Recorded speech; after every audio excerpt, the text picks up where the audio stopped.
Hello, my dear students. Today we'll solve a case study. This case study we have taken from the previous board paper 2023.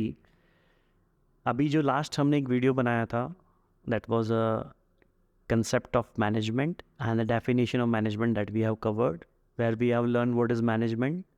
Management is a process, effectiveness and efficiency. So on the basis of that topic, I have taken a case study. So मेरा ये intention है कि मैं maximum case studies cover up करवाऊँ, because business studies is like theoretical subject, but when we are facing the case study, when we stuck, because we don't know how to give the answers in the case studies. So my intention is very clear that I wanted to cover up all the maximum case studies, right? So today I have taken one case study on the basis of that topic.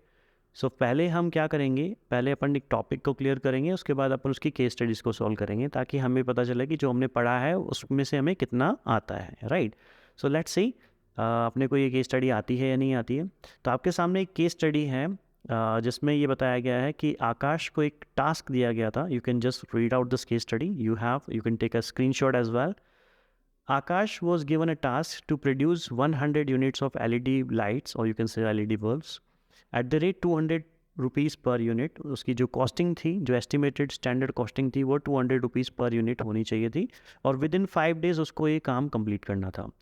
आकाश ने ये काम complete कर दिया, but Akash was able to achieve the target of 100 units of LED lights, but the costing that he has used, that is 220. It means जितनी standard costing है उससे ज़्यादा का आपने क्या किया है, आपने material यूज़ किया होगा, या आपकी जो costing increase हुई है, that is saying कि that you are not efficient, because हमने दो words पढ़े थे, effectiveness and efficiency.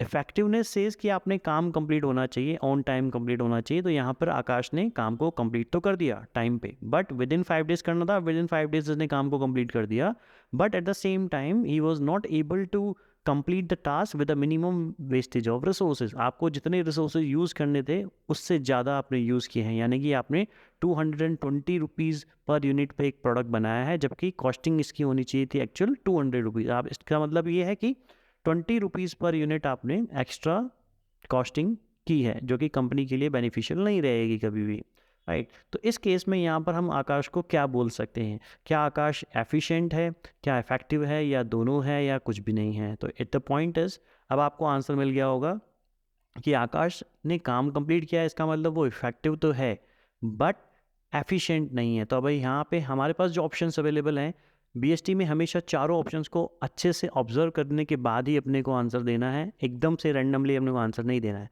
यहाँ पर एफिशिएंट तो वो है नहीं, A option is not correct. B option is effective only, yes we can say is only effective. Both efficient and effective, no, neither efficient or not effective. Effective तो है, efficient नहीं है, तो क्या हुआ?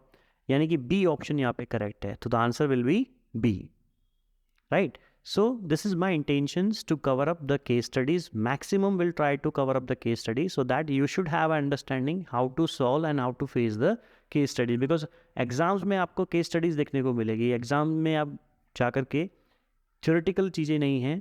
Nowadays we are getting some direct questions, but still there are number of case studies that we have to face. So I hope that you like the video, right? And I will try in the coming future, I will try to cover up all the maximum possible case studies. Thank you.